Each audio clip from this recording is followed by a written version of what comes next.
Hello guys, welcome to back story. நம்ம சேனல்ல adult movies and web series மட்டும் தாங்க பார்த்துட்டு இருக்கோம். அந்த வரிசையில நம்ம இன்னைக்கு என்ன பார்க்க போறோம்னா, பேஷரம் வெப் சீரிஸ் பிரசன்ட்ல வெளிவந்த தாமாஜின்னு சொல்லிட்டு சீசன் 1 எபிசோடு 4 to 7 வரைக்கும் தாங்க பார்க்க போறோம். ஏற்கனவே பார்ட் 1ல இருந்து 3 வரைக்கும் நம்ம சேனல்ல போட்டாச்சுங்க. அது நல்லாவே இருக்கிறதால அது தொடர்ந்து அதனுடைய அடுத்த பாகம் தான் பார்க்க போறோம். உண்மையாவே இந்த வீடியோ வேற லெவல்ல இருக்குங்க. உங்களுக்கு இந்த வீடியோ பிடிச்சிருந்தா அந்த வீடியோக்கு ஒரு லைக் போட்டு அப்படியே ஹைப் கொஞ்சம் தட்டி விடுங்க. அப்படியே இந்த வீடியோ கொஞ்சம் ரெக்கமெண்ட்ல போகட்டும். தெரிவிக்கு கைஸ், இது வரைக்கும் நம்ம சேனல்ல நீங்க சப்ஸ்கிரைப் பண்ணலாம், சப்ஸ்கிரைப் பண்ணீங்க, அந்த பெல் பட்டன் ஆல் வைங்க. அப்பதான் நான் போற வீடியோஸ் எல்லாம் உங்களுக்கு இன்ஸ்டன்டா நோட்டிஃபிகேஷன் காட்டும். வாங்க கைஸ், நம்ம வீடியோக்குள்ள போலாம். நம்ம வெப் சீரிஸோட ஸ்டார்டிங் சீன்ல நம்ம மருமகனை தாங்க காட்டுறாங்க. அவனை பார்த்தா அவன் பொண்டாட்டிக்கிட்ட என்ன சொல்லுவானா, உனக்கு ஒரு நான் பெரிய சர்ப்ரைஸ் வச்சிருக்கேன் அப்படி சொல்லும் போது அதுக்கு அவன் என்ன சொல்லுவானா, உனக்கு கல்யாணம் பண்ணதுல இருந்து என் வாழ்க்கை நரகமா ஆயிடுச்சு, இதுக்கப்புறம் நீ எனக்கு சர்ப்ரைஸ் பண்ணி என்ன ஆக போகுது அப்படின்னு அவன் டென்ஷனா இருக்கும் போது அதுக்கு அவன் என்ன சொல்லுவானா, அட இது நீ எதிர்பார்க்காத அளவுக்கு இருக்கும் பாரு அப்படி சொல்லும் போது இதே டைமுக்கு நம்ம ஹீரோனியுடைய அவங்க அம்மா அங்க வருவாங்க. அவளை பார்த்த உடனே அவளும் ஷாக் ஆயிடுவா. அம்மா நீங்களா அப்படி சொல்லும் போது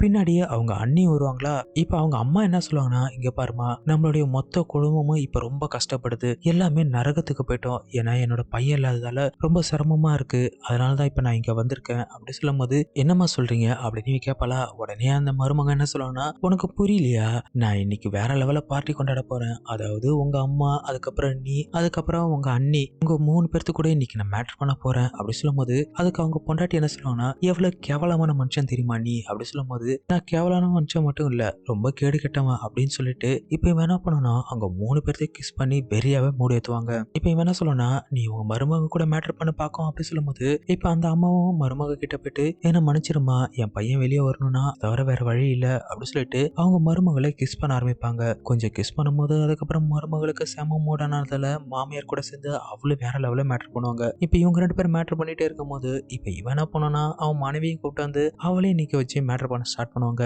கிட்டத்தட்ட இவங்க 4 பேர் சேர்ந்து பண்ற சீன்ஸ் ஒரு 15-20 நிமிஷத்துக்கு மேல வெறியாவே எடுத்திருப்பாங்க. இப்படி இவங்க 4 பேர் சேர்ந்து வெறியா மேட்டர் பண்ணி முடிச்சதுக்கு அப்புறம் இந்த சீனை அப்படியே கட் பண்ணிட்டு இப்ப அடுத்த சீன் தாங்க காட்டுறாங்க. இந்த சீன்ல பார்த்தோன்னா நம்ம மருமகளும் மாமியாரும் வந்து ரொம்ப சோகமா அவங்க சோஃபால உட்காரும் போது 2 பேர்த்துக்கும் அந்த குற்ற உணர்ச்சி அப்படியே மனசுல இருக்குங்க. ஏன்னா இவங்க 2 பேரும் மேட்டர் பண்ணாங்க இல்லையா, அதனால இவங்க கொஞ்சம் கஷ்டப்படுவாங்க. இப்ப இவங்க 2 பேரும் உட்காந்துட்டே இருக்கும்போது அங்க வந்து அவங்க சின்ன பொண்ணு, அம்மா என்னம்மா ஆச்சு, எல்லாம் சரியாயிடுச்சா, அவரை வெளியே எடுக்கிறதுக்கு ஏதாச்சும் வாய்ப்பு இருக்கா அப்படி சொல்லி கேட்க இவங்க 2 பேரும் எதுவுமே பேசவே மாட்டாங்களா. என்னமாச்சு 2 பேரும் பேசவே மாட்டீங்க அப்படி சொல்லி கேட்கும் போது இப்ப அவங்க 2 பேரும் ஒண்ணுமே சொல்லாம அங்கிருந்து எழுந்து போயிடுவாங்க. உடனே இவ்வளவு என்ன இது எதுவுமே பேச மாட்டாங்களே அப்படின்னு அவ யோசிக்கும் போது இந்த சீன் அப்படியே கட் பண்ணிட்டு இப்ப அடுத்த சீன் தாங்க காட்டுறாங்க. இந்த சீன்ல பார்த்தோன்னா நம்ம மருமக என்ன பண்ணனா, பொண்டாட்டியை ரொம்ப சித்திரவதை பண்ணுவாங்க. அவன் மேல காலை தூக்கி போட்டுட்டு காலால அவனுடைய மேலழக போட்டு அழுத்திட்டு அவளை ரொம்ப கொடுமைப்படுத்துவான். அவன் என்ன சொல்லுவானா, நான் சொல்ற மாதிரி நீங்க செஞ்சுதான் ஆகணும், உங்களுக்கு வேற வழியே கிடையாது, உங்களை எல்லாத்தையும் நான் பொம்மை மாதிரி ஆட்டி வைப்பேன் அப்படி சொல்லிட்டு அவளை ரொம்ப கீழ்த்தனமாவே நடத்துவாங்க. அவளுக்கு என்ன சொல்றதுன்னே தெரியாது. இவன் வேற காலை வச்சு கண்ட இடத்துல அழுத்தி அவளை வேற மூட ஏத்துவானா. இவன் என்ன சொல்லுவானா, என்னோட ஆசைக்கு என்னங்கிற மாதிரி நீங்க எல்லாம் ஒழுங்கா இருந்தீங்கன்னா மட்டும்தான் உங்களுக்கு தேவையானதை நான் பண்ணுவேன் அப்படி சொல்லிட்டு இப்ப அவளை இழுத்து வச்சு மேட்டர் பண்ண ஸ்டார்ட் பண்ணுவாங்க. அவளும் பாவம், ஏன்னா அவளை போட்டு அந்த அளவுக்கு சித்திரவதை பண்ணி மேட்டர் பண்ணுவான். இந்த சீன்ஸ் செம ஆட்டாவே எடுத்திருப்பாங்க. இப்படி அவளை கிட்டத்தட்ட ஒரு 15 நிமிஷமா கொடூரமா வச்சு மேட்டர் பண்ணி முடிச்சதுக்கு அப்புறம் இப்ப இவன் என்ன பண்ணுவானா, தன்னோட மொபைல் எடுத்துட்டு இப்போ ஒருத்தனை கால் பண்ணி எனக்கு கனடா எம்பசி கூட கனெக்ட் பண்ணி விடுங்க அப்படி சொல்லிட்டு அவனுடைய பொண்டாட்டி முன்னாடி சீன் போடுவாங்க. உடனே கொஞ்ச நேரத்துல இதை கேட்டுட்டு இருந்தா அவளும் நம்பிடுவா. எனக்கு இப்பதான் நம்பிக்கை வருது, கண்டிப்பா இவன் எனக்கு உதவான்னு, எங்க அண்ணன் சீக்கிரமா வெளியே வந்துருவான் அப்படின்னு அவ யோசிக்கும் போது என்னோட 4வது எபிசோடு முடிச்சிருப்பாங்க. வாங்க நம்ம கண்டினியூஸா 5வது எபிசோடு பாத்திரலாம். இந்த 5th எபிசோட்ல என்ன ஆகும்னா, நம்ம மாமியா இருக்காங்க இல்லையா, அவங்க போன எபிசோட்ல அவங்க மருமக கூட மேட்டர் பண்ணதால அதே நினப்புல இருந்ததால அவங்களுக்கு செம மூடாவே இருக்கும். இப்ப இவங்க என்ன பண்ணாங்கன்னா, அவங்க மருமக கூட மேட்டர் பண்ணதை நினைச்சு தன்னுடைய உடம்பெல்லாம் தேய்ச்சிட்டு அவங்க அங்கேயே தனக்கு தானே பண்ணிட்டே இருப்பாங்களா. இப்படியே பண்ணிட்டே இருந்தவங்க ஒரு கட்டத்துல கொஞ்சம் டப்பு நேரத்துக்கு வந்துட்டு, சே நம்ம இப்படி எல்லாம் பண்ணவே கூடாது, என்ன இருந்தாலும் அவன் நம்ம மருமக அப்படின்னு அவங்க யோசிப்பாங்க. யோசிச்சாங்க. அப்புறம் என்ன நினைப்பாங்கன்னா, நம்ம ஒரு 20 வருஷமா தனியாவே இருந்து கஷ்டப்பட்டோம், இதுக்கப்புறம் நம்மளுடைய ஆசையை தான் நம்ம தீர்த்துக்கணும், நான் என் மருமக கிட்ட போறேன், அவ கூட சேர்ந்து திரும்பவும் நான் மேட்டர் பண்ண போறேன் அப்படின்ட்டு அவங்க என்ன பண்ணாங்கன்னா அவங்களுடைய மருமக ரூமுக்கு போவாங்க. அங்க பார்த்தனா சேம் அவளும் அதே ஃபீல்ட்ல தான் இருப்பா. அவங்க மாமியார் கூட மேட்டர் பண்ணதால அவளும் மூடாயிட்டு தன்னுடைய மேலழக போட்டு நல்லா காசுக்கிட்டு வெறியா மூடி ஏத்திட்டே இருக்கும்போது இப்ப அங்க வந்த மாமியார் அவ பண்றதெல்லாம் பார்த்துட்டு அவ பக்கத்துல உட்காருவாங்களா. உட்காந்துட்டு என்ன சொல்லுவாங்கன்னா, நேத்து நீ என் கூட மேட்டர் பண்ணதை நினைச்சு எனக்கு தூக்கமே வரல தெரியுமா, உன் நினைப்பாவே எனக்கு இருக்கு அப்படின்னு சொல்லும் போது அதுக்கு அவளும் கொஞ்சம் தயக்கத்தோட என்ன சொல்றீங்க அப்படின்னு சொல்லி கேட்பாளா. அதுக்கு இவங்க என்ன சொல்லுவாங்கன்னா, ஆமா 20 வருஷம் ஆச்சு என்னை இதே மாதிரி ஒருத்தவங்க தொட்டு மேட்டர் பண்ணி, நீ தொட்டதுல இருந்து எனக்கு ஒரு மாதிரியாவே இருக்கு, அதனாலதான் நான் உன்கிட்ட வந்தேன் அப்படின்னு சொல்லிட்டு அவளை கட்டி பிடிச்சி கிஸ் பண்ண ஆரம்பிப்பாங்களா. அந்த மருமகளுக்கு ஏற்கனவே மூடா இருக்கதால ஸோ அவங்க மாமியார் கூட சேர்ந்து அவளும் மேட்டர் பண்ண ஸ்டார்ட் பண்ணிடுவாங்க. இந்த சென்ஸ் செம்ம ஹாட்டாவே இருக்கும். இப்படி இவங்க 2 பேரும் சேர்ந்து ஒரு 15 நிமிஷத்துக்கு மேல சும்மா வேற லெவல்ல பண்ணுவாங்க. இப்படி இவங்க 2 பேரும் மேட்டர் பண்ணி முடிச்சதுக்கு அப்புறம் சீன் அப்படியே கட் பண்ணிட்டு இப்ப கிச்சன்ல பார்த்தோன்னா நம்ம பூர்ணிமா அங்க நின்று இருப்பாங்களா. இப்ப அங்க போன அந்த மாமியார் என்ன பண்ணாங்கன்னா அவளை கட்டி பிடிச்ச உடனே இப்ப இவங்க என்ன கேட்பாங்கன்னா என்ன யோசிக்கிற அப்படின்னு சொல்லி கேட்கும்போது இல்ல நம்மளோட லைஃப் எப்படி மாறி இருக்கு பாத்தீங்களா அத்தை அப்படின்னு அவ சொல்லுவாளா.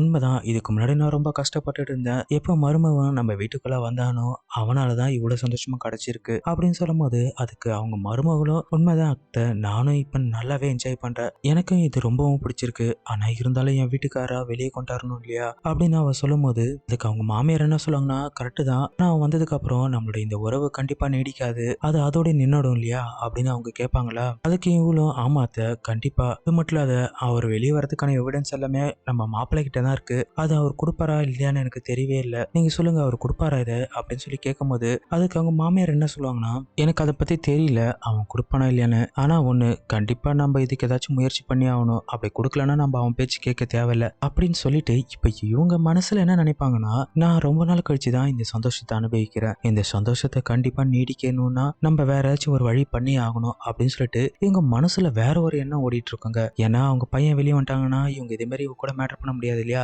சோ இவங்க அதை மனசுல நினைக்கும் போது இப்ப வெளியில சத்தம் கேட்குமா, என்ன வெளியில சத்தம் கேக்குது அப்படின்னு அந்த மருமக கேட்கும் போது நினைக்கிறேன் மருமக தான் வந்திருக்காருன்னு, வா போய் பார்க்கலாம் அப்படின்னு சொல்லிட்டு இப்ப இவங்க 2 பேரும் வெளியே போறாங்க. அங்க பார்த்தா அந்த மருமக அங்க வந்திருப்பானா. உடனே அந்த மாமியார் என்ன கேட்பாங்கன்னா எதுக்காக இங்க வந்த அப்படின்னு சொல்லி கேட்கும் போது எதுக்காகவா, உங்க பையனை வெளியே எடுக்க வேணாமா, நீங்க மட்டும் நான் சொல்றது செஞ்சீங்கன்னா என்கிட்ட இருக்கிற எல்லா எவிடன்ஸும் கனடா கோர்ட்ல கொடுத்து உங்க பையனை நான் வெளியே வர வச்சிருவேன் அப்படி சொல்லும் போது அதான் நீ சொன்னதை நாங்க 2 பேரும் செஞ்சுட்டுமே அப்படி சொல்லும் போது நான் உங்க 2 பேரும் மட்டும் தானே பண்ணேன், உங்களோட கடைசி பொண்ணு என்ன மேட்டர் பண்ண இல்லையா, அவளை நான் மேட்டர் பண்ணணும் அப்படி சொல்லும் போது அதெல்லாம் முடியாது, நாங்க 2 பேர் தான் வந்துட்டோம் இல்லையா, இதுக்கப்புறம் முடியாது அப்படி சொல்லும் போது இல்ல எனக்கு அவ வேணும், நீங்க 3 பேரும் இன்னைக்கு நைட்டு நான் சொல்ல மாதிரி என் வீட்டுக்கு வரலனா கண்டிப்பா அந்த எவிடன்ஸ் எல்லாம் நான் தரமாட்டேன் அப்படின்னு சொல்லிட்டு அவன் மிரட்டிட்டு அங்கிருந்து போகும்போது இப்ப அந்த அம்மாக்காரி என்ன சொல்லுவானா இப்ப என்ன பண்றதுன்னே புரியலையே அப்படின்னு யோசிப்பாங்களா. இப்ப அந்த கடைசி பொண்ணு என்ன சொல்லுவானா அம்மா என்கிட்ட ஒரு ஐடியா இருக்கு, அதுபடி நம்ம செஞ்சோன்னா கண்டிப்பா அண்ணனை வெளியே கொண்டு வந்துடலாம் அப்படின்னு சொல்லிட்டு அவர் ஐடியா சொல்லுவாளா. ஆனா இவங்க என்ன சொல்லுவாங்க சொல்லி அதை நம்மளுக்கு காட்ட மாட்டாங்க. இப்ப அந்த ஐடியா சொல்லி முடிச்சுட்டு இப்ப அவ என்ன சொல்லுவானா இந்த விஷயத்த நான் அக்காவுக்கு ஃபோன் பண்ணி சொல்லிடுறேன் அப்படின்னு சொல்லிட்டு இவ்வளவு கால் பண்ணி சொல்லிட்டு இப்ப இவங்க 2 பேரும் உள்ள போனதுக்கு அப்புறம்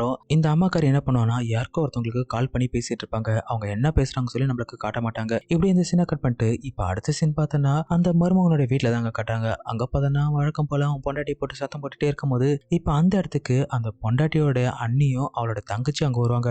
வந்தோடனே அவங்கள இழுத்து வச்சு கிஸ் பண்ணிட்டே இருப்பானா. கிஸ் பண்ணிட்டே இருக்கும்போது அவன் பொண்டாட்டி என்ன சொல்லுவானா இதுதான் உனக்கு நான் இன்னைக்கு வச்சுக்கிற சர்ப்ரைஸ் சொல்லிட்டு அவங்கள மூடி ஏத்திட்டே இருக்கும்போது இப்ப அவங்க பொண்டாட்டி என்ன சொல்லுவாங்கன்னா நானும் உங்க கூட சேர்ந்து ஜாயின் பண்றேன் அப்படின்னு சொல்லிட்டு இப்ப இவங்க 3 பேரும் சேர்ந்து அவங்க கூட சேர்ந்து மேட்டர் பண்ண ஸ்டார்ட் பண்ணுவாங்க. இப்படியே மேட்டர் பண்ண ஸ்டார்ட் பண்ணும்போது இப்ப இவனுக்கு என்ன பண்ணுவாங்கன்னா சரக்கு ஊத்தி கொடுப்பாங்களா. இப்படியே கொஞ்சம் கொஞ்சமா ஊத்தி கொடுக்க கொடுக்க இப்ப அவனுக்கு போதை அதிகமானதுக்கு அப்புறம் அவனை இழுத்துட்டு போயிட்டு ஜட்டியோட கட்டி வச்சிருவாங்க.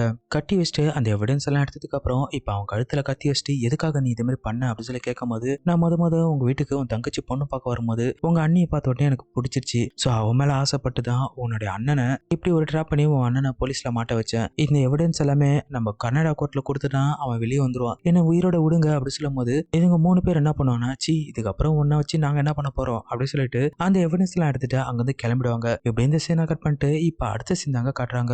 இங்கிருந்து எடுத்துட்டு போன எவிடன்ஸ் எல்லாமே அவங்க அம்மா கையில கொடுத்த உடனே இப்ப அவங்க அம்மா என்ன சொல்லுவாங்கன்னா நாளைக்கு காலை இதை கொண்டு போய் போலீஸ் ஸ்டேஷன்ல கொடுத்துட்டு நம்ம பையனை வெளியே கொண்டு வந்துடலாம், நீங்க ரொம்ப டயர்டா இருப்பீங்க, நீங்க 3 பேர் போய் படுங்க அப்படி சொல்லிட்டு அனுப்புனதுக்கு அப்புறம் இந்த சீனை அப்படியே கட் பண்ணிட்டு இப்ப அடுத்த நாள் தாங்க காட்டுறாங்க. நம்ம அம்மாக்காரி என்ன பண்ணோம்னா அவ உட்காந்துட்டே இருக்கும் போது இப்ப அங்க வந்த சின்ன பொண்ணு அதுக்கப்புறம் அவங்க மருமகளும் என்ன கேட்பாங்கன்னா அம்மா அந்த எவிடன்ஸ் எடுத்துடுவாங்க நம்ம போலீஸ் ஸ்டேஷன் போலாம் அப்படி சொல்லும் போது என்ன எவிடன்ஸ் அப்படின்னு சொல்லி கேட்கும் போது என்னம்மா சொல்றீங்க, நேத்து நைட்டு கொடுத்தமே அதான் அண்ணனை வெளியே எடுக்கிறதுக்கான எவிடன்ஸ் சொல்லும் போது இப்ப அவங்க என்ன சொல்லுவாங்கன்னா அதுவா அது காணா போச்சு அப்படி சொன்ன உடனே இவங்க எல்லாம் டென்ஷன் ஆயிடுவாங்க. ஏமா எதுக்கு இப்படி பேசுறீங்க அப்படி சொல்லி கேட்கும் போது ஆமா அவனை வெளியே எடுத்து எனக்கு என்ன கிடைக்க போகுது, அவன் வெளியே வந்தா உங்களுக்கு தான் யூஸ், இத்தனை வருஷமா உங்களை நான் பெத்து வளர்த்தேன், ஆனா நீங்க எனக்கு என்ன பண்ணீங்க, என்னை இவ்வளவு நாள எவ்வளவு கேவலமா வழி நடத்துனீங்க, அவன் வந்தாலும் ஒண்ணும் மாற போறது கிடையாது, அவன் வந்தாலும் எனக்கு இப்படிதான் அசிங்கமா தான் நடத்த போறான், அப்படி அவன் வெளியே வரணும்னு நீங்க ஆசைப்பட்டீங்கன்னா அதுக்கு ஒரே ஒரு கண்டிஷன் இருக்கு, இந்த கண்டிஷனும் நான் இப்ப சொல்ல மாட்டேன், என் மருமக வந்ததுக்கு அப்புறம் நான் சொல்றேன் அப்படின்னு இவங்க சொல்லும் போது இப்ப கொஞ்ச நேரத்துல அவங்க மருமகனும் அங்க வந்துருவாங்க.